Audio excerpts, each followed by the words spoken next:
Hello, everybody. This is Linda G. Roberts. You're back in the groove again, coach, helping you live your best life now so you can love what you do.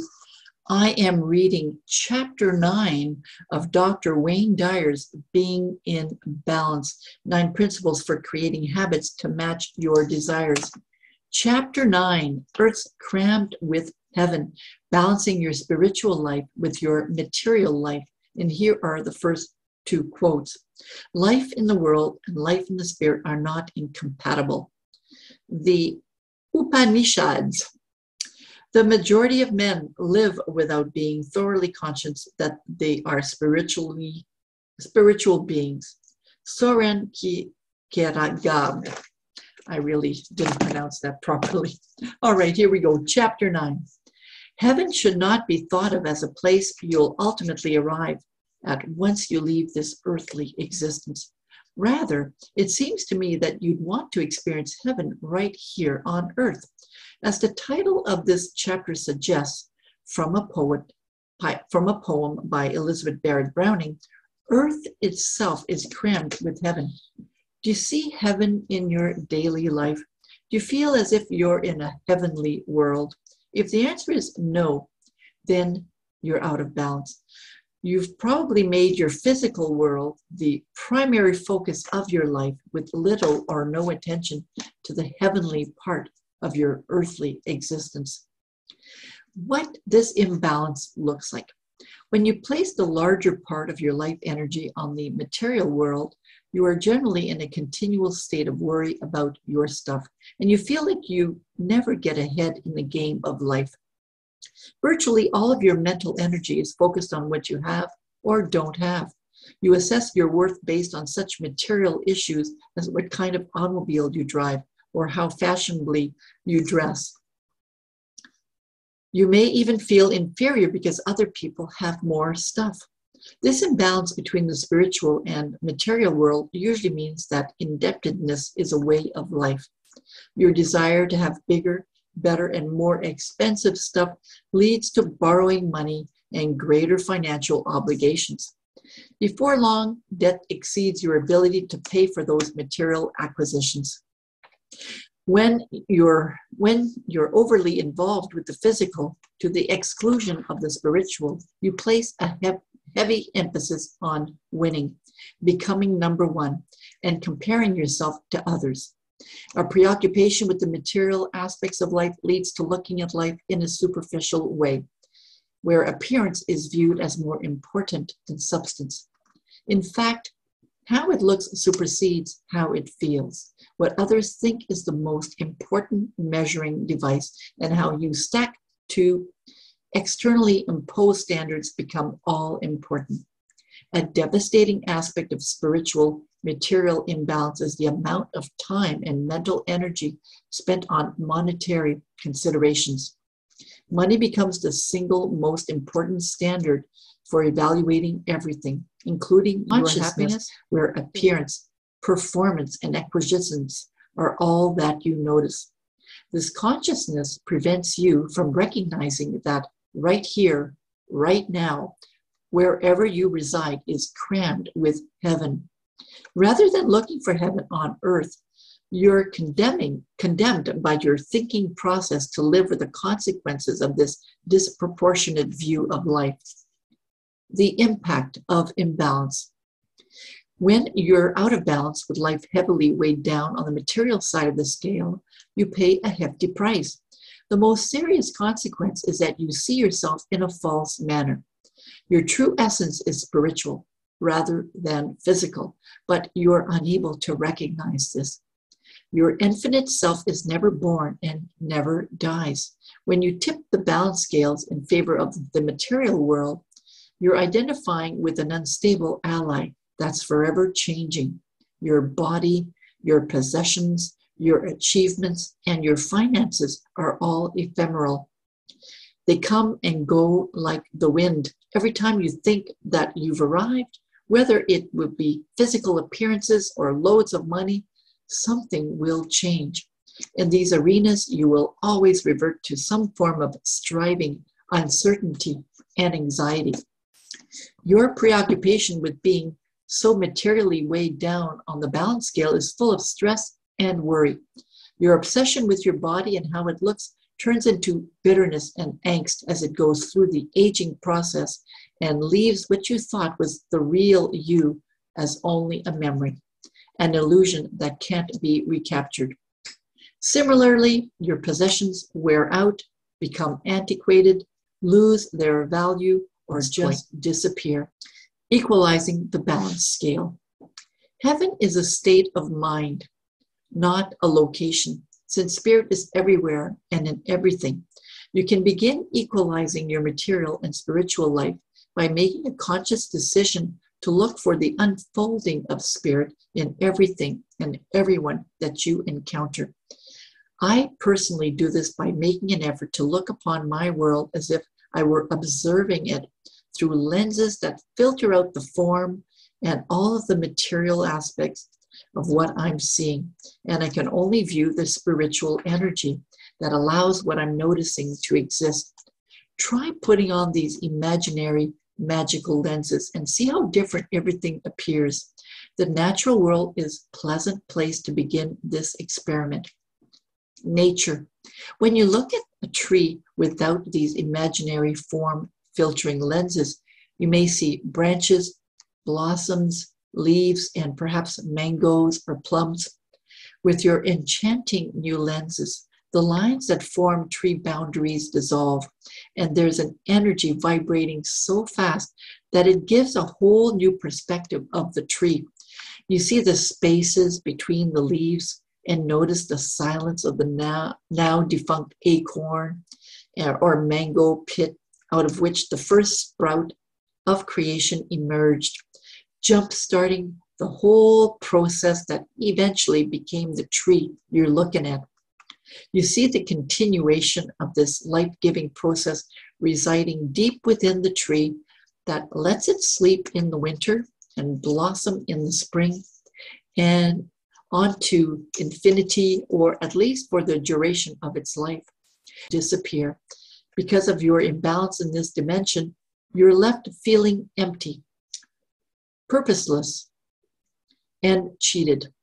All of your hard work and dedication to your acquisitions, achievements, and reputation become almost meaningless. The outcome is disappointment, regret, and perhaps even hostility toward the world. But this is not the world's fault. All of this anxiety that leads to stress is avoidable if you opt to balance the material spiritual scale. Just a balance, and even split people. These new lenses allow you to see everyone in a fresh perspective. You're no longer seeing tall and short, dark and light, male and female, young and old, beautiful and homely. Your lenses blur the lines that categorize people by cultural or religious differences, and you don't see others as only their attire or physical appearance or the language they speak. All appearances dissolve through filters in your lenses and your thoughts, so you now see the unfolding of the spiritual energy in every person you encounter. What you notice is pure love vibrating right before your eyes. You see kindness personified. You see and feel the same vulnerabilities in all others that you feel within yourself. You see enormous strands of peaceful, glimmering energy connecting each of us. Your new outlook invites you to playfully imagine that 2 people created you, and 4 people created the 2 people who created you, and 8 people created the 4 people who created the 2 people who created you.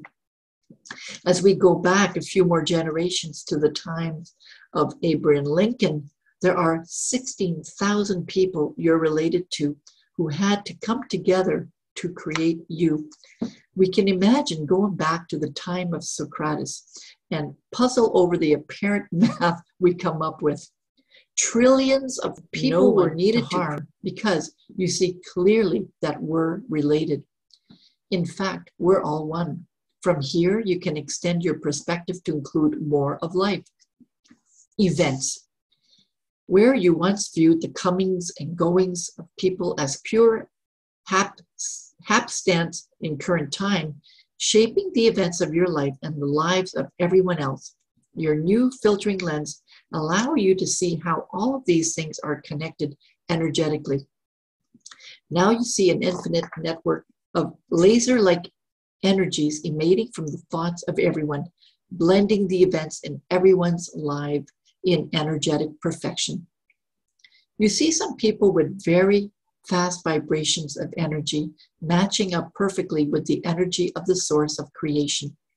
You see how they attune with the all-creating, all-knowing source of life, and how events are perfectly attracted in a vibrational match. You also see what appear to be accidents, tragedies, and horrors, and how they too are vibrational matches that collide in what you've called mistakes, but are really the result of two or more energies meeting in a larger picture that you couldn't previously see. You witness the connection between the expectations of individuals and what they attract into their lives. With these amazing lenses, you note that all events and all accidental encounters are really incredibly compatible vibrational matches rather than randomly occurring situations. Here's what I found as a result of being able to keep these twin aspects of life in balance. I now see spiritual energy in everyone I encounter. When I'm tempted to judge anyone, I remind myself to view them through my special lenses. When I can do so, all negative judgment dissolves. I feel more peaceful, knowing that I'm not just this body that I'm destined to discard. I also feel the life-giving spirit within me on a daily basis, and it's exhilarating. I now know that I'm an infinite spiritual being and that I share this originating energy with everyone on this planet, as well as everyone who's ever lived here or will live here in the future. Being more balanced spiritually and physically gives me the opportunity to be in a continual state of gratitude and awe. I see miracles everywhere. I take myself less seriously. I feel intimately connected to others. I have less stress in my life. I feel less pressured to fit in or to accomplish more. And the irony is that I perform at a higher level because spirit flows unimpeded through me. There's a significant change in your life when you correct the imbalance between your physical and spiritual being. The title of this chapter is taken from a well-known poem by Elizabeth Barrett Browning. Here is a portion of the poet. Here is a portion of the poem. Earth's crammed with heaven, and every common bush afire with God. But only he who sees takes off his shoes. The rest sit around and pluck blackberries. When Moses approached a burning bush, he took off his shoes and communed with God. You can shift your focus and see with new eyes, encouraged by your thoughts. When you do, you'll see that the poet is right. Earth's crammed with heaven. If you don't believe it and practice it, then you'll hopefully enjoy sitting around plucking blackberries. Sogyal Rinpoche observed that two people have been living in you all of your life. One is the ego, garrulous, demanding, hysterical, calculating. The other is the hidden spiritual being whose still force of wisdom you have only rarely heard or attended to. I'm inviting you to restore some balance by looking for heaven everywhere and listening and attending to that hidden spiritual being that is within you at all times, begging you to pay it more attention. This is Linda G. Robert. You're back in the groove again, coach, helping you live your best life now. That was the final chapter of the book, Being in Balance by Dr. Wayne Dyer. 9 Principles for Creating Habits to Match Your Desires. I will, in time, read Dr. Wayne Dyer's 10 Secrets for Success and Inner Peace. Have yourself a wonderful day.